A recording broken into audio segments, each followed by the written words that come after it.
Man behind the camera known for his films like Finding You in 2019, The Missing in 2020, and Deception in 2021. Let us all welcome and give a warm round of applause to the director of A Mistress Guide to Moving On, Direk Isi Ferrer. Yes! Hi, Direk! Good afternoon, Direk. Bati po muna kayo, Direk, sa ano natin. Ito po yung...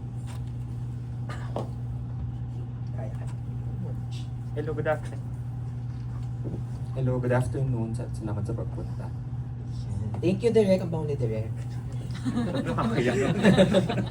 Okay, now let's meet the cast of A Mistress Guide to Moving On. So let's begin with Kit, to be portrayed by Miss Jean Kylie. Pasok.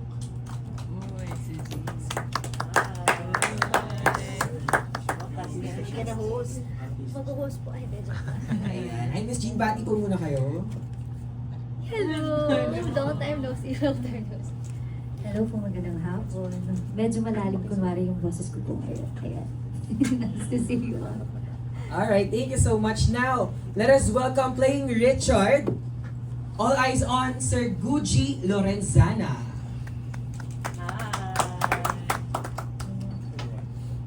Hi, Sir Gucci. Bati muna kayo. Hello, good afternoon. Thank you for coming. Yan, thank you po. Now let's have next, playing the role of Tasha. Now let's welcome Miss Mayton Eugenio.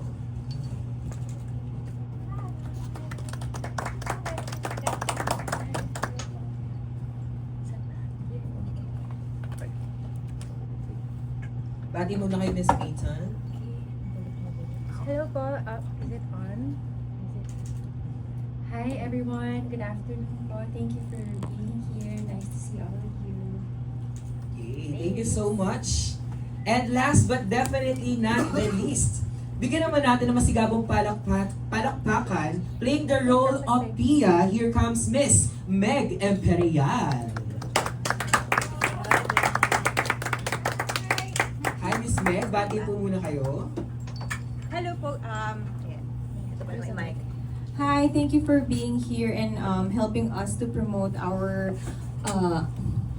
show or ano ba, film ba ito? Yes, film. A series of The Mistress Guide to Moving On. So we appreciate your you being here today.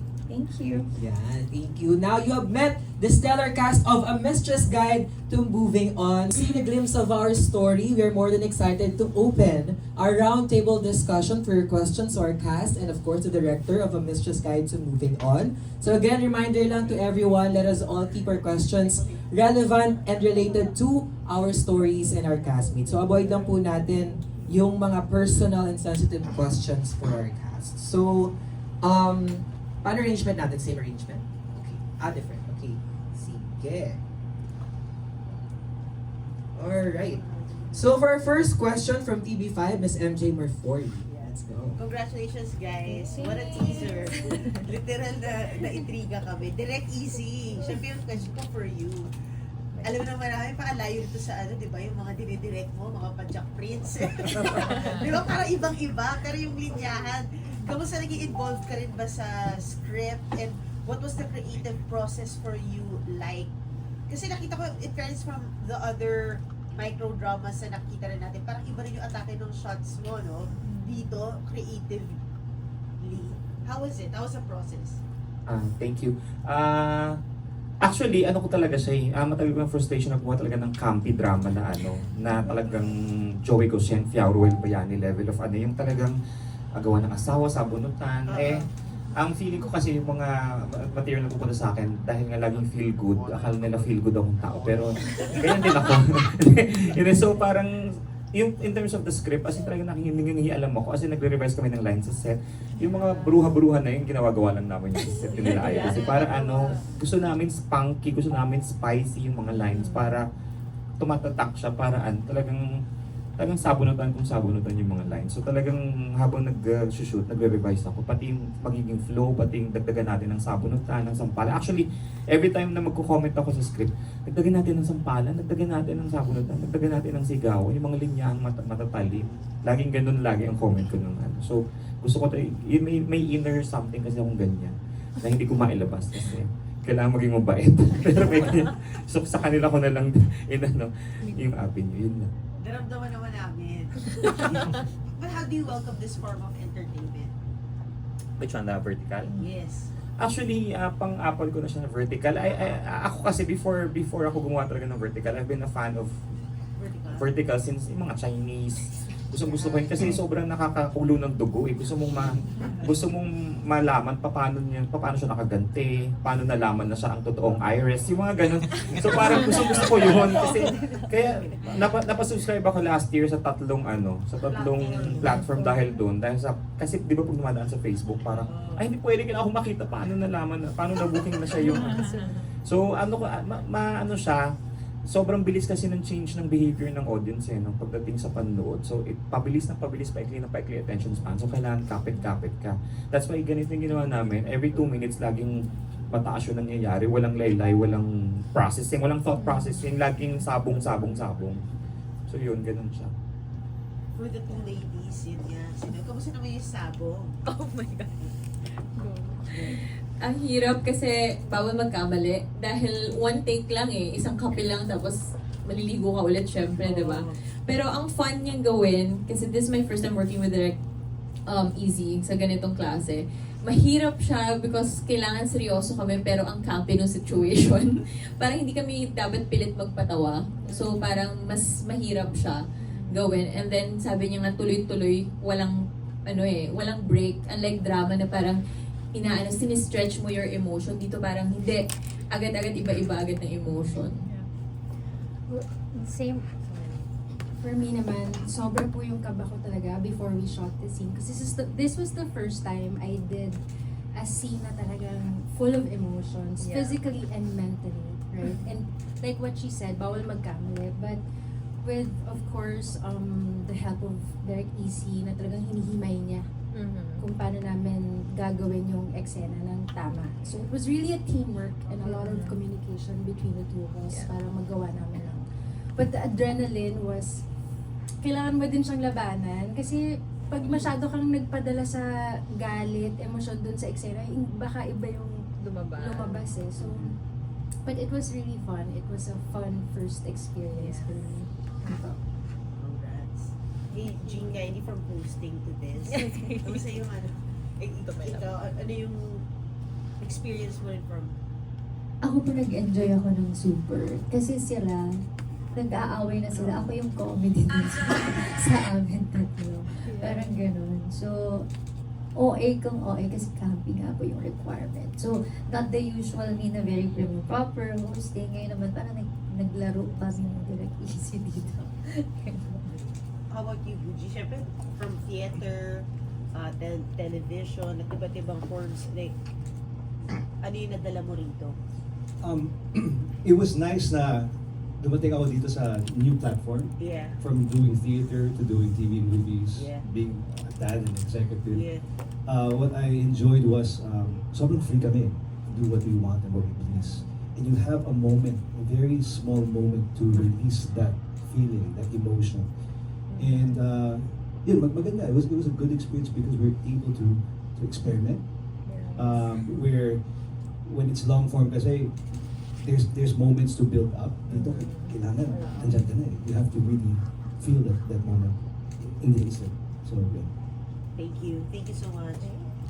Alright, thank you so much, Miss MJ. Now, for a smoother roundtable discussion, I'll be telling you our sequencing for questions para sunod-sunod na lang kayo for later, okay? So, next will be Kiko Escuadro, followed by Nikki Wang of Manila Standard. Next is Janelle Estelior of Cinema Bravo. And for Pelikula Mania, Nas Tavares. Next is Random Republica, Miss Kate Adahar, and Anong Ganap, Erwin Ogawa. So, let's move next to Kiko Escuadro. Hi po. Hi, hindi rin yung first question. Paano po napili yung cast? regarding the casting, dumating na siya sa akin na si Meg at si Mayton na talaga siya. Si Meg kasi kilala ko na eh. Si Mayton sabi ko, parang nakita ko na siya before sa ibang ano. Pero nung nakita ko yung combo, sabi ko, ay magkaiba yung, naglalaban yung look nilang dalawa. Kasi yung isa, may chinita, yung isa, wide-eyed, parang gano'n. Ang naging choice ko lang talaga si Gucci. Pinipili ako ng kung sinong lalaki. So, binabrowse ko yung Viva, sabi ko, ay, si Gucci mukhang pag-aagawan ng 5 babae talaga. So, siya na lang. Kasi yung tindig niya, yung look niya. Tsaka alam mong philanderer. Alam mo, hindi alam mong philanderer. Mukha siyang pag-aagawan ng babae. Mukha siyang na mababae. Parang ganun. May ganun siyang look. Pero syempre yung totoo. Mukha lang naman. Mukha lang naman. Sabi ko siya, feeling ko siya kailangan siyang, alam mo yun, may cool look kasi siya na parang, alam mong, ito yung tipo ng yung mukha na parang, kahit manakit ng babae, wala siyang pake. Parang ganun. Look lang naman. Look lang. Dahil based doon sa teaser, medyo extreme yung mga eksena na mga sabunutan, sa kanan. Nagkaroon man ng paano na rehearsal maayos or hindi totoo yung mga sampalan? Ay, communication talaga. Yung sabi ni Mayton, as in, kahit na rin gagawin step by step, itong unang gagawin, itong unang dadamputin, dito unang hahawakan. Parang kinoreograph namin in such a way that it's realistic at the same time safe pa rin sila. Kasi ayoko na naman na nagkasakitan na tapos mayroon mang kailangan dalhin sa ospital. Yung ganun. So parang if we only have ilang shooting days lang, syempre kailangan dire-diretso. So rehearsals at saka usap talaga kung paano gagawin para para lahat, para na-execute siya ng maayos. Na-mention mo rin po kanina pang-apat mo na vertical series. Paano mo na yung habit doon sa, kasi di ba na-mention mo rin na parang ikaw rin napasubscribe doon sa mga platform. Paano mo ibibigay dito yung gano'n na feels na mapapasubscribe yung iba? Well, ako talaga make sure ko talaga na yung material, talagang script level pa lang, alam mong kada episode mataas talaga siya. Talagang inisa-isa namin, kailangan isang buong story. Alam mo, hindi man isang buong story, pero alam mo isang buong unit siya na aangat siya. Tapos aabangan mo kung anong kailangan mangyari. Lahat ng, kasi 60 episodes, so lahat ng mga episode enders kailangan hook na hook talaga. Numuta timing. Siyempre, timing mo rin yung TRT. Pero at the same time, inisa-isa namin yung script in such a way na kailangan aangat siya lagi, kailangan may contour lagi, kailangan may reveal after reveal, ganun siya. Para susundan mo talaga yung kwento.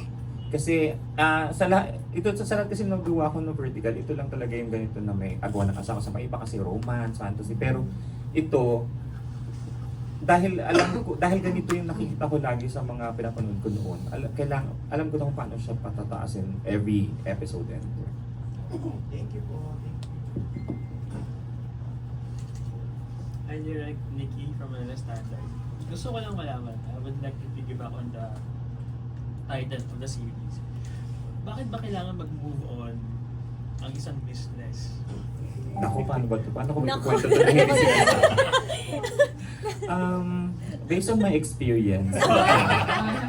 Hindi, kasi very unique kasi yung setup nito. Hindi lang siya basta agawan ng asawa, hindi lang siya basta mistress and kabit and all. Meron silang mga meron silang mga sinusundang guidelines, kumbaga parang ang career kasi dito ng character ni Meg is parang woman empowerment, then meron siyang ganong channel, ganyan.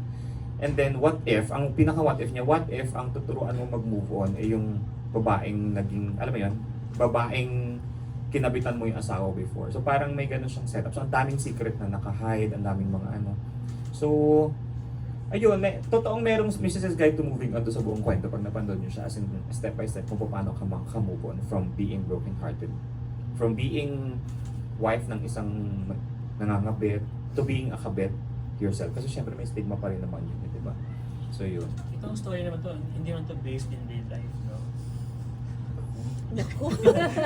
Pwede ko bang sabihin based in hindi siya based in real life, pero very relatable for every woman, for every man. Kaya lalo na sa mga babae. Very relatable.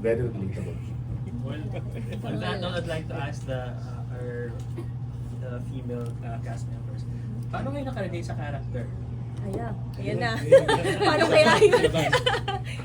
I think, parang hirap makarelate ng pero siguro, makarelate na lang in a way that yung character ko is, even if nagkamali siya ng choice niya dun sa naging mistress siya, she wanted to still live and then continue with her life, pero new chapter.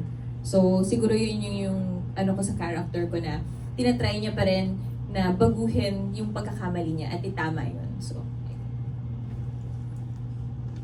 With my role kasi, she's a very loving, loyal wife to her husband, very submissive also, who dreams to have a maayos na relasyon sa asawa niya. Which lahat naman ng babae, yun ang gusto, di ba? So I think the switch I had to make is yung other side niya, when she realizes na she was living an imperfect life, na akala niya all along yung asawa niya tapat sa kanya. So there was a switch there that I had to play both, na to make sure na the audience will also see the two sides of the character. So it's a lot of really thinking about stories na narinig ko from my friends, experiences na nababasa ko online, how women really take revenge ba? Or kasi there are different choices, diba? May mga ibang babaeng they'd rather pack their things tapos kalimutan na lahat, yung iba naman lumalaban. So I guess they will find out what my character will do once na mapanood po nila yung show namin. Ikaw ba in real life, lalaban ka ba? Or just, Honestly, keep quiet? hindi po kasi, hindi po ako, bigla akong kinabahan. Alam mo, pag interview, pag personal, lagi talaga hindi po. Sa totoo, hindi po kasi ako palaganti talaga. Pero pag nagalit po ako, burado ka po sa akin. Parang, yeah, I really forget everything. I try, pero ganun po ako. Hindi po ako talaga mapaganti. Pero it takes a while for me to get angry. I think that's the healthiest way for every person. Kesa gumanti pa. Sayang lang oras tsaka ano mo doon. Kalimutan naman na lang. Pagdasal mo na lang siya, wish the person the best and move on. learn from it. Yes. Zane Kylie, how do you relate to your character? Ako po, parang, because my character is so fun and light, parang ganun din ako in a way in real life. Parang I always make sure that if my friends are going through something, I'm always there for them, but then I make things light for them as well. So pag problemado sila, I give advices, pero in a fun way. So that hindi kami yung parang, yung iyakan na to the max. Pero parang, napoprocess yung emotions at the same time. Pero okay pa din sila. Yun. Would you do you have any takeaway from her character? Whoa. Ang dami. Based on experience. Based on Ang experience. dami kong takeaway, actually. Okay. My inspiration here is, for me, I pulled from heartbreak. Kasi guys go through heartbreak also. And because of that, we do a lot of bad things sometimes. And sometimes we do this bad thing 3 times. 3 times. Diba? At the same time. So, coming from experience, I've been in a tough place also. I think it's okay for me to say that. And that's where I put my anger, my feelings of deceit. It stems from pain also. So, ganun doon. Alright, thank you. Next. Okay, for next question. Ay, start ako kay Direk. Kung gagawa tayo ng guide nga sa pag-move on na may ibibigay mo, anong pieces of advice ang pwede nating ibigay sa audience? Okay, ako, well, dito naman sa material namin, medyo tama naman yung ginawa ng character ni Meggy, na talagang, the best way to move on is to move forward with your life, na parang you have to forget, hindi naman forget, pero you have to set that behind, para you learn from it already, parang nakuha mo na yung kailangan mong makuha, experience mo na kailangan mong pagdaanan yun, and from there, next level ka na, next stage ka na, forward ka na sa magiging new ba, alam mo yun, bagong buhay mo na bit-bit mo na yung lesson na yun. Kumbaga parang kahit naman anong na-experience natin, no matter how we treat life, o kung yung mga binabato sa atin, mali man yun o tama, nagiging bit-bit mo yun para pag move forward mo, okay, hindi pala tama na gumante, okay, hindi pala tama na napabayaan ko na lang yung feelings ko na hindi ko sinasabi, yung ganun. So, pag nag-move on ka na sa new chapter, bit-bit mo na siya. Feeling ko yun yung pinakang advice na kailangan malaman ng lahat. Yun din naman yung message na binibigay ng series namin. And for the cast naman, kayo ba personally, paano kayo nag-move on from a person, from an experience, from a feeling na gusto nyo nang makalimutan? Meg? For me, paano ko mag-move on? Siguro, ang ginagawa ko talaga lagi is in-embrace ko muna the pain. So like, feel it, kasi before moving on, you have to accept that na-hurt ka talaga. And then after, I start like realizing na I have to love myself even more, 100% or even more, so that my next relationship, isipin ko, they need to step up to be able to, para i-love ko din sila. So parang, ganun yung way ko, love myself even more so that I'm prepared when I meet the right person.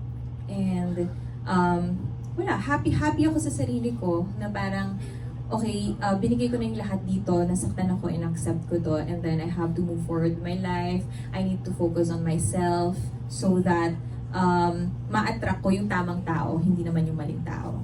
So, yeah. I like that. I like what she said. Sabi niya, acceptance, diba? Parang we're so scared of being hurt. We're so scared of feeling negative emotions when in fact it's teaching us so much.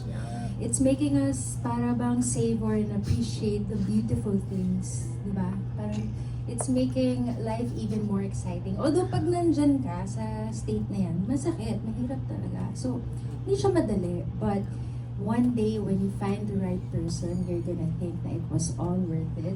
Na, minsan siguro isipin mo pa, sana mas niyakap ko yung moment na yun para talagang, mamahalin mo yung sitwasyon mo ngayon. But, madali po siya sabihin, but it's really the best way to move on is accept your situation. Para bang, kailangan tignan mo yung sarili mo sa loob, everything that you need to change within yourself. And then slowly, no pressure. Take it day by day. It doesn't have to be perfect. Take it day by day. Just take that 0.5 step every day. And then, yun po. The calculations. Jean, may ma-add.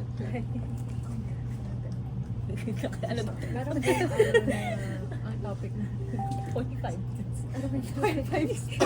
Kasi distract siya sa 0.5 step. Kasi pag may calculations kasi. Saka nag-send two steps. May math na nagagana. Hanggang 0.5. Advice para mag-move on.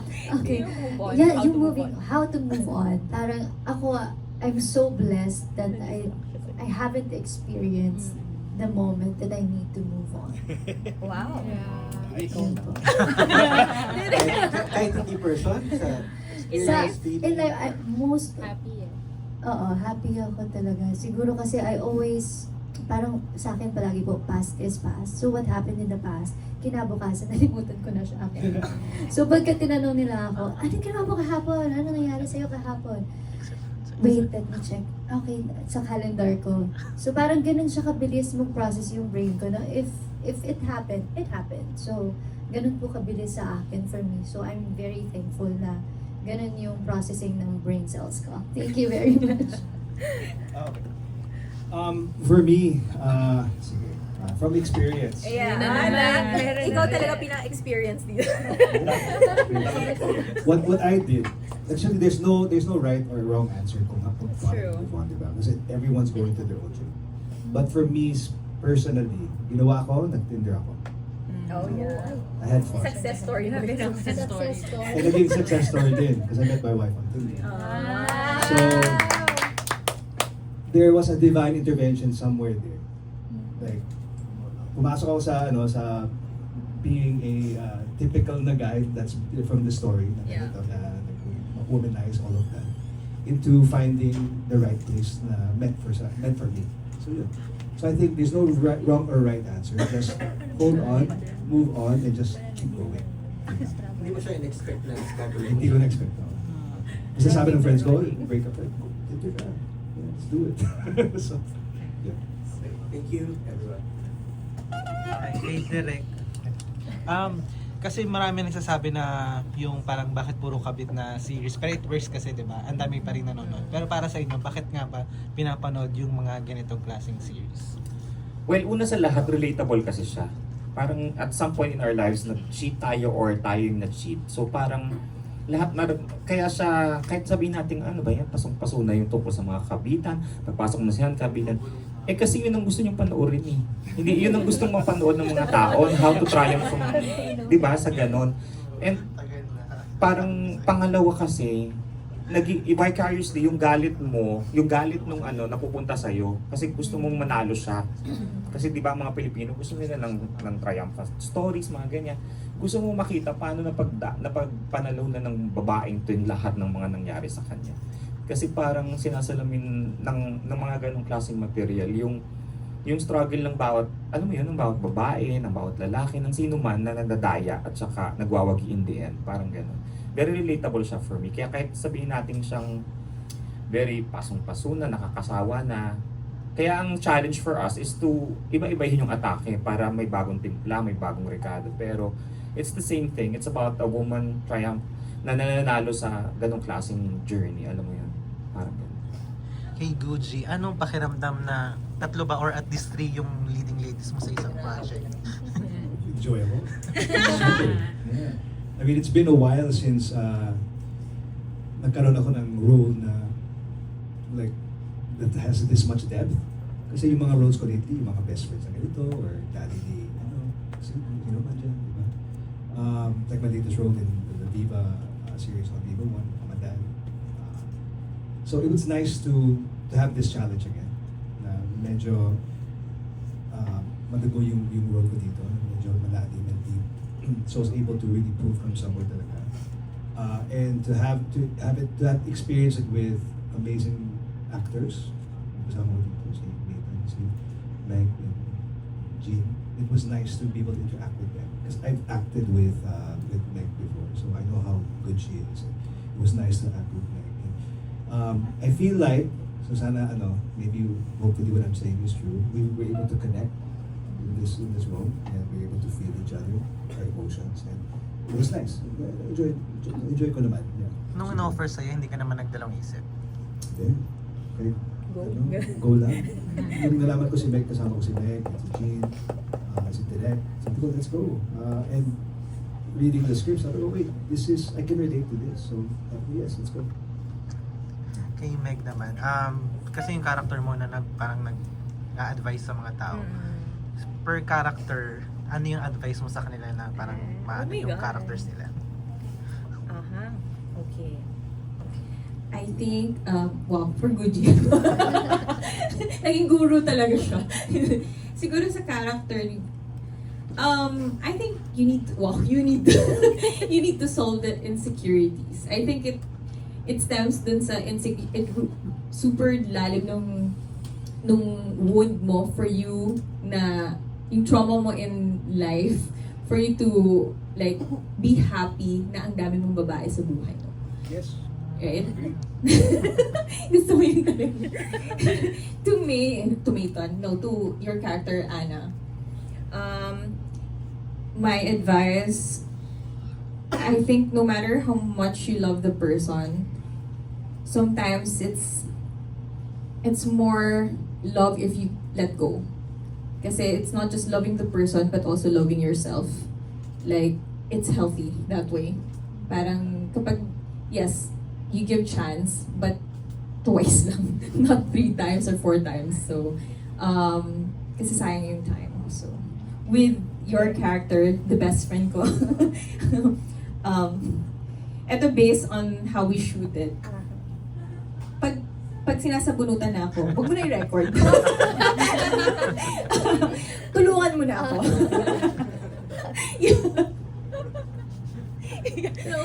Baka-live kayo.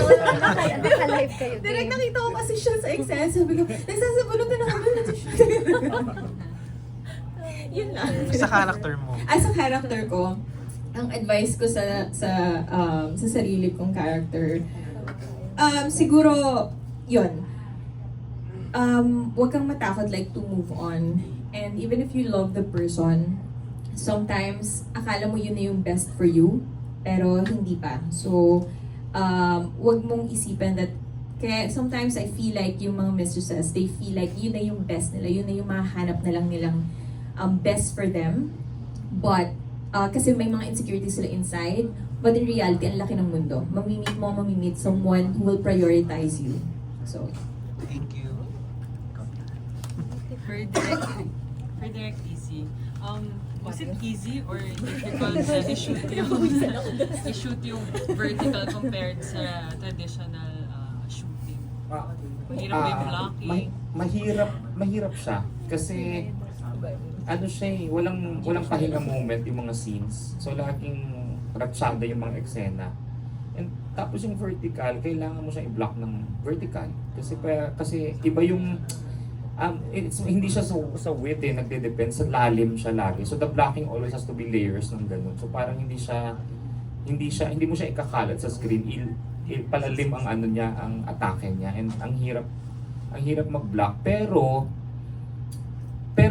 pag nakuha mo na yung ano niya, ang sarap na rin niyang gawin kasi parang ito lang palang formula dito. Mas ano siya, mas visually appealing kasi siya kapag nakuha mo na yung ano, yung tamang timpla ng vertical. Thank you.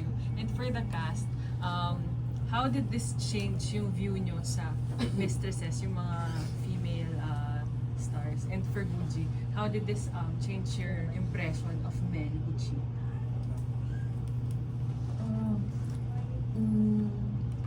For me, parang wala namang, no woman wishes to become a mistress, di ba? So I feel like we just really make the wrong decision sometimes. Minsan wala tayong ibang options din. May iba't ibang paniniwala din. So, respect should always just be there. Diba? Regardless kung ano man ikaw or kung ano man ang pinasok mo sa buhay, respect should always just be there. And everybody deserves a second chance. Yan lang po. that's true. Yeah, I agree na everybody deserves a second chance. So, doesn't mean naman na nagkamali sila, hindi na nila kayang umalis doon sa part ng life na yun. But again, hindi natin masisisi. Mali yung ginawa, pero hindi rin natin ma-judge kasi baka ang daming reasons eh. Could be they really love the person, they really need it, or they have a lot of wounds na hindi na heal, and that's their way of coping up from the pain that we don't know of. So, ang hirap i-judge. We can only judge by our own perspective or feelings na nararamdaman natin. If we experience it, then doon pa lang natin hindi talaga. Go ahead. For me po, kasi not all mistresses knows that they are mistresses.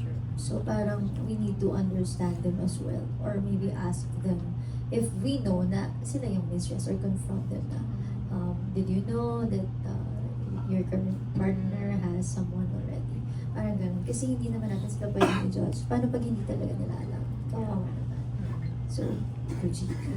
From the guy's perspective, I don't think that a cheater, at least from the guy's perspective, it doesn't mean that we don't love the other person. There's still pain behind that somewhere. But the main message there is, it doesn't make it right. Mali pa rin yung cheating. So, they need to respect, mali talaga. Diba? They need to respect the women that they're with, or with the partner they're with, and understand that it's not just about them, because I feel like cheating is such a selfish thing. Yeah. Diba? So yeah, that's my sentiment. Thank you. Si Irvin. May tanong ka ba, Mayton, para kay Gucci? Direct easy, okay.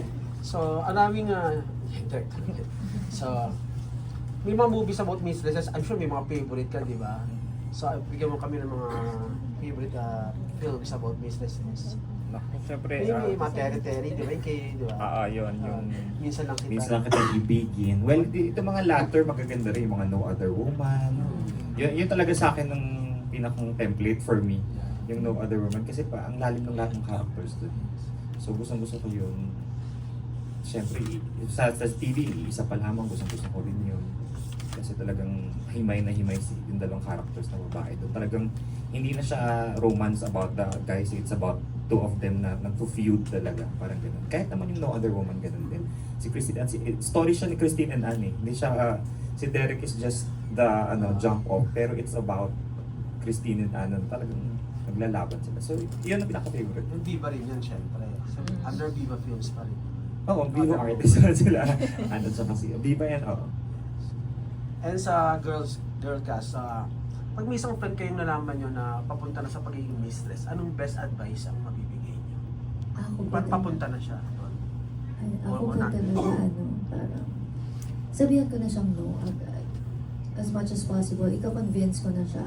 Para hindi na siya pumunta doon. Kasi once you get there, it's hard to, alam mo yun, it's hard to set aside your feelings na lalo na pag lumalim na. So mas maganda, early on, sabihan mo na siya agad, kausapin mo na, kumbinsihin mo na. Kasi if you're a friend, hindi mo talaga kumbinsihin na ituloy na yung kahit gaano pa niya kamahal yung tao. Very well said. Yeah, that's true naman. I mean like, ang magagawa lang naman natin is sabihan sila, inform sila about yung gano'n na syempre consequences, you know, na kapag ginawa nila to, ito yung pwede nyo, magiging happy ka ba? You need to ask your friend also like, sigurado ka ba dyan? Yan ba yung magpapasaya sa'yo? Kasi kung yan, up to you, do it at your own risk, pero masasaktan at masasaktan ka.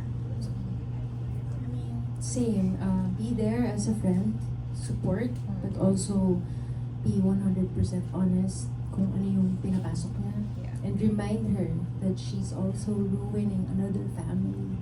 I think that's a key word for before becoming a mistress. Pwede kang makakasira ka talaga ng pamilya. Thank you, girls. And kay Guji, last question. Ano man sabi mo sa mga guys naman na parang pang-boost ng ego nila yung pagkakaroon ng businesses? Don't do it. It's also, medyo mahal. It's a waste of money. Mahal kasi madami. Magastos. Pag maraming girls. Especially if you have a family, mahirap eh. Kasi ako, I have 2 daughters. So, at least God bless me with some conscience. but yun nga, it's not worth it. It's not worth it. Not good for the soul, and it's not good for the people you hurt. Best of luck. Alright, thank you so much to our cast and thank you so much to the members of our panel for today. So thank you for your questions. So before we proceed lang